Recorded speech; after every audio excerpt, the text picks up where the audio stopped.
The scene opens in another world, Orthia, where dragons lurk hunting for their prey. The dragon shown is not just any dragon, it is the ancient magic dragon Nikra, whose subjugation difficulty is set to legendary. However, this time it is facing something beyond its expectations. With a continuous bear of mighty fireballs, it is taken down by a man known to all as the greatest sage. This man is the only one on the planet who is the strongest of all mankind. Time lapses, and the scene shifts to the palace of the leader of the magic guild, the heavenly sage Cedric. He is furious upon hearing that his subordinates are suggesting the emperor stop the declaration of war against the demons. The three subordinates kneeling before him are the magic guild executives, the three holy sages. In their opinion, they would be too late to do anything once the war starts. Cedric is not one to be shaken by fear, and since he has already planned out a way to win, he is confident in it. Tensions rise with every passing second as the three holy sages strongly urge Cedric to reconsider his decision, as there is no guarantee of victory. Throughout the discussion, Cedric enjoys his red wine, relieved by the thought of the war being approved by the Majesty. The only reason the holy sages are there is that they know Cedric is the person with the most authority in the country, second only to his Majesty. However, the protagonist is not one to be easily influenced, so he asks them if they are content to sacrifice tens of thousands of their people to the demons, shooting them like filthy livestock. The holy sages are unperturbed, as they are fine with selecting old men and children for sacrifice. This time, even Cedric cannot stop himself from yelling at them. Expressing his disdain for such a practice, he further asks them why they wield magic if they cannot even protect their citizens. After taking a sip of wine, he introduces himself as the only sage in history to reach the heavenly level and asserts that he is the only one who can save humanity from the demons. The time for talk is over now.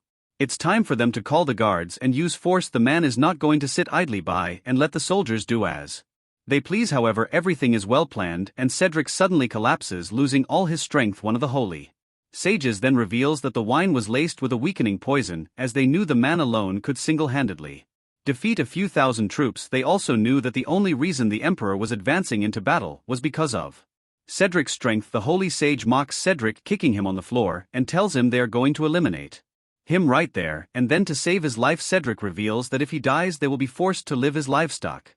Once again, the holy sage is unconcerned, as being a noble he could always sacrifice commoners, especially old hags and children, to the demons. Cedric can no longer bear the nonsense and prophecies that one day the demons will fall and be brought to their knees. Iman then pours more of the weakening potion on Cedric's face, saying that all the nobles except the royal court see Cedric as nothing more than a nuisance. The reassurance from the others is enough to make Cedric call them foolish. With his last words, Amon in the end decides to land the final blow, and as Cedric feels the limits of his own power, it is revealed that magical power mostly stops developing after the age of 40, making it difficult to develop the soul, the source of magical power. Cedric realizes that if he were reincarnated as a child and had the chance to grow, then defeating monsters like the darkness dragon Mra, the light dragon Samaris, and the evil world tree affects her would be a simple task. With that thought, he uses his reincarnation magic, a process that took him 20 years to perfect. In his heart, the man curses Amon and his team, calling his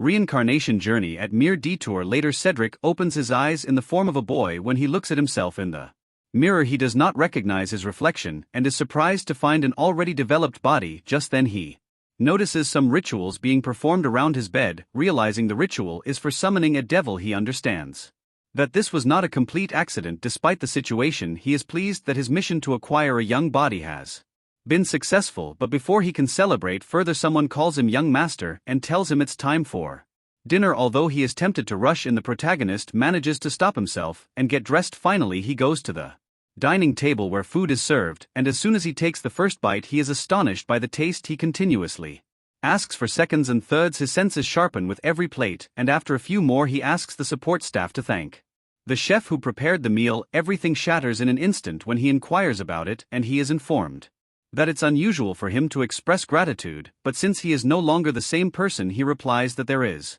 nothing weird about praising someone who is good at their job. He then realizes that it isn't his taste buds that have improved, but rather the food that is exceptionally well prepared. The butler asks if he will be attending school the next day. After being absent for more than 2 weeks without reason, he adds that as the child of the master's own wife, continued absence might lead to disinheritance. Cedric realizes there are issues within the household, so he agrees to attend school the next day, asking the butler to accompany him back. In his room, Cedric thinks of recovering the memories of the body he now inhabits, so he uses his sleep magic and memory assistance magic on himself. The first scene he recalls as being bullied at school by a group of students who enjoy his screams for help. The situation worsens when he realizes that he isn't loved by everyone because of who he is but because of his father's position. The bullies continue to mock him, even calling his mother derogatory names. Despite the pain, he manages to stand up, but it isn't long before one of his classmates kicks him in the stomach. The attack infuriates Alfred, but just then the bully calls his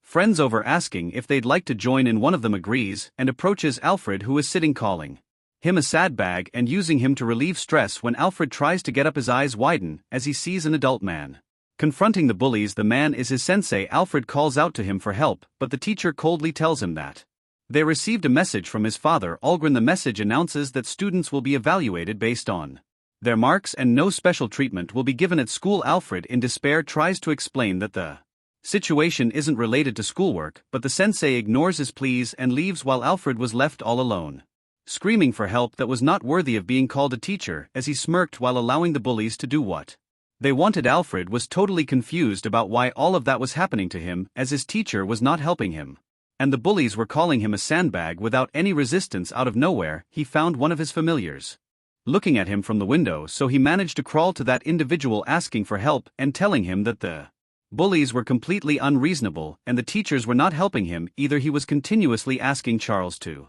help him as he was his best friend, but as it turned out, that filthy child also turned him down, explaining that he had received a message from his father that he was not to continue his role as Alfred's best friend. Charles was smiling while calling that act of freedom for him, and with that clarification he too left the place, confused and abandoned. Alfred is left alone with nothing but silence and the cruel laughter of the bullies. The brutality intensifies as every minute he is beaten by different individuals with all their strength. The more he is beaten, the more the bullies enjoy it. All Alfred can do is protect his face, with even the shadows reflecting his suffering. For their final act of sheer cruelty, they demand that he open his mouth so they can humiliate him further. This brutality drives Alfred to madness, and upon returning home he becomes obsessed with the ritual of summoning a devil as the task of viewing memories ends. The protagonist resolves to fulfill the young man's wish for revenge, as he was a devil himself in his previous life. The next morning he arrives at school with the butler, who expresses concern for his mental and physical well-being. This time Alfred smirks and reassures him before sending him back to the palace. As Alfred walks past, he notices one of the bullies sitting on the stairs. The bully recognizes him and gives him a weird look. Sheep always travel in herds, and soon the main villain of the incident appears, demanding a silver coin. In a cold voice, it has been a long wait for their reunion, and another bully joins in, asking for a gold coin. Their sinister intentions are clear, and they begin to discuss robbing Alfred before his father takes control. The protagonist, however, remains cautious, knowing that getting into a fight would be boring, so he decides to walk away but is stopped by the bald bully, who threatens him just as before. Alfred can no longer tolerate the situation and decides to confront them all by himself. As expected, the bald bully's ego is hurt and he attempts to land a punch on Alfred's face, but this time the main villain intervenes, reminding the bully of the last controversy among the teachers. Despite the warning, the bald bully is determined to fight. Meanwhile, the other bully evaluates the surroundings and eventually leads the protagonist to a secluded corner of the school. Once they are alone, the bullies thank him for being so cooperative. Suddenly the protagonist's voice turns sinister as he raises his hand and tells them that threatening the weak is not elegant at all. It's enough to provoke the bald bully, who jumps at him, but Alfred remains still as if waiting for the attack. This time, the situation is different. Alfred overpowers the bully with a single move, reversing their positions. The bullies freeze in shock as they realize something is terribly wrong. Before they can make another move, Alfred uses his magic, unleashing an explosion that breaks the bully's neck. The fight ends as quickly as it began, leading the protagonist to coldly smile at his unconscious opponent.